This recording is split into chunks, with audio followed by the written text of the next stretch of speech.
가장 쉽지 않은 영역이 있다면 아마 인내일 거예요. 분명히 하나님이 살아계시다는 것도 알고 있고 또 그분이 언약의 신실한 하나님이라는 것도 내가 알고 믿고 있는데 나의 기대하는 시간과 하나님이 이루어 주시는 그 시간이 다르다고 하는 것이죠. 그래서 성경은 우리에게 이런 권면의 말씀을 도전하고 있어요. 히브리서 10장 36절에 너희에게 인내가 필요함은 너희가 하나님의 뜻을 행한 후에 약속하신 것을 받기 위함이라. 하나님께서 약속하시고 우리들도 믿음으로 그 언약을 굳게 붙들고 있지만 그 약속을 이루시는 주권이 우리에게 있는 것이 아니라 하나님께 있기 때문에 우리에게 필요한 것이 뭐냐면 그분의 신실하심을 신뢰함으로 인해서 가장 선한 때에 가장 선한 방법으로 그분이 이루실 것을 믿고 우리가 인내하는 것입니다. 우리들의 마음이 조급할 때 우리에게 어떤 일이 일어납니까? 우리 안에 불신의 생각들이 일어나요. 그리고 마음이 조급함으로 인해서 하나님께서 말씀하신 것이 아닌 전혀 다른 것을 약속의 대체물로 우리가 붙들고 그것을 고집하며 하나님 앞에 주장하기 시작한다고 하는 거죠. 하나님께서 아브라함에게 계속해서 약속에 오셨던 것이 뭡니까? 바로 자녀들, 후손에 대한 약속을 주셨어요. 사라에게 날 아들을 통해서 언약을 맺으시고 또 그의 후손들을 밤하늘의 별과 같이 번성케 하리라 계속해서 축복의 말씀을 들려주시죠. 그런데 아브라함의 나이가 점점 들어가고 조급해지면서 아브라함이 어떤 일을 합니까? 창세기 15장 2절에 아브라함이 이르되 주 여호와여 무엇을 내게 주시려 하나이까? 나는 자식이 없사오니 나의 상속자는 이 다메섹 사람 엘리에셀이니이다. 하나님께서 저에게 후사에 대한 약속을 끊임없이 주시지만 아직도 내게는 자식이 없습니다. 나의 상속자는 아마도 나의 노종인 충성스러운 다메섹 사람 엘리에셀이 될 것입니다 라고 하나님께 호소를 해요. 그런가 하면 조금 세월이 흘렀는데도 역시 아무런 후사의 조짐이 보이지 않자 또 어떤 일을 합니까? 사라의 몸종인 하갈과 동침해서 이스마엘을 만들어내요. 그리고 하나님 앞에서 한다는 말이 이 이스마엘이나 하나님 앞에서 잘 되기를 내가 원하나이다. 하나님의 언약의 성취가 더뎌지면서 아브라함은 하나님께서 생각하는 것이 아닌 약속의 대체물을 만들기 시작하고 그것을 끊임없이 하나님 앞에 주장하고 나선다고 하는 거예요. 그리고 이제 어느덧 아브라함의 나이가 99세나 되었습니다. 아브라함의 육체의 형편은 이전보다 훨씬 더 노쇠해졌고 사라의 경수까지 끊어진 지 오래입니다. 그런데 하나님께서 오늘 다시 아브라함을 찾아와 또다시 언약을 굳게 하시는 것을 우리가 보게 되죠. 그렇다면 오늘 하나님께서 아브라함에게 도전하는 메시지는 무엇입니까? 첫째로는 전능하신 하나님을 바라보며 신뢰하라는 것입니다.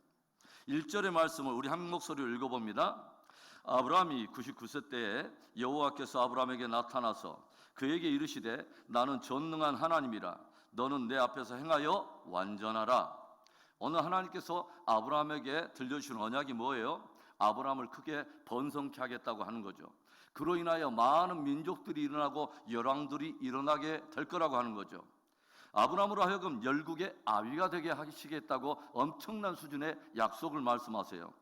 아직은 자녀를 얻을 만한 아무런 조짐도 보이지 않고 자기나 아내인 사라의 육체적인 형편을 보면 어떤 가능성조차도 훨씬 더 찾을 수 없고 기대할 수 없는 수준이 되었는데 하나님께서는 참으로 그분 수준의 엄청난 말씀을 하신다는 거예요.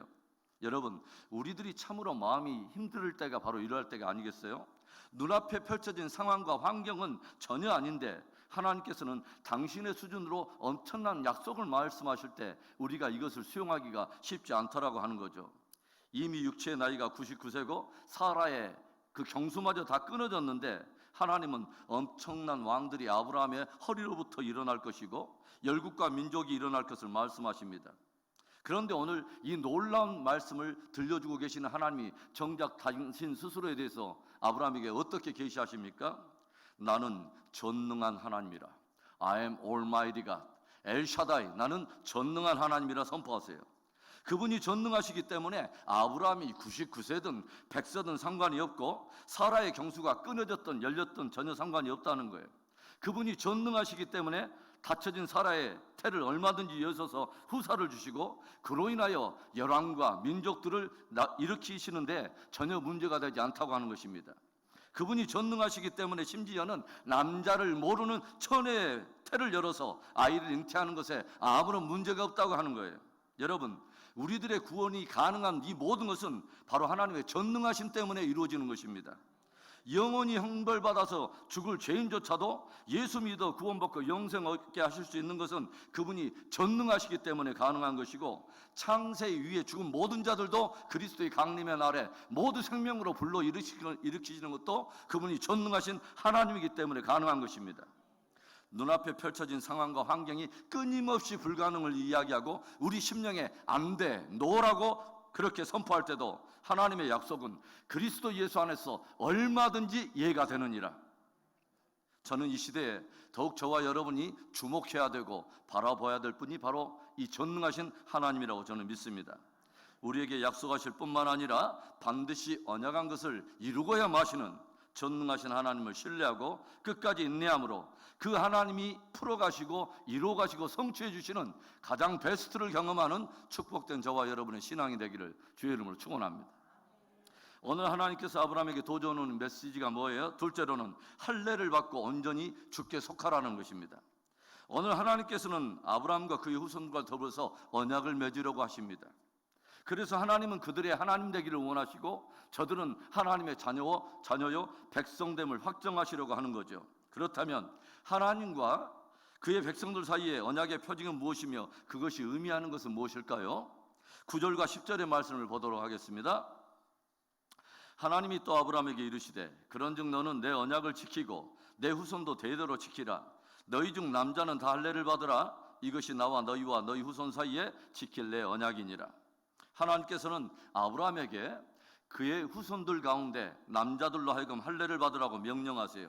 바로 그것이 하나님과 그들 사이에 맺게 될 언약의 아주 중요한 표징이 될 거라고 하는 거죠.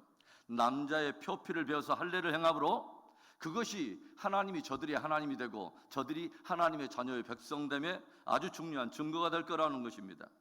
물론 우리 신약시대 성도들은 더 이상 육체의 할례를 받지는 않아요. 그런데 사도 바울은 우리 안에 마음의 할례를 받아서 온전히 우리가 그리스도와 연합될 것을 도전합니다.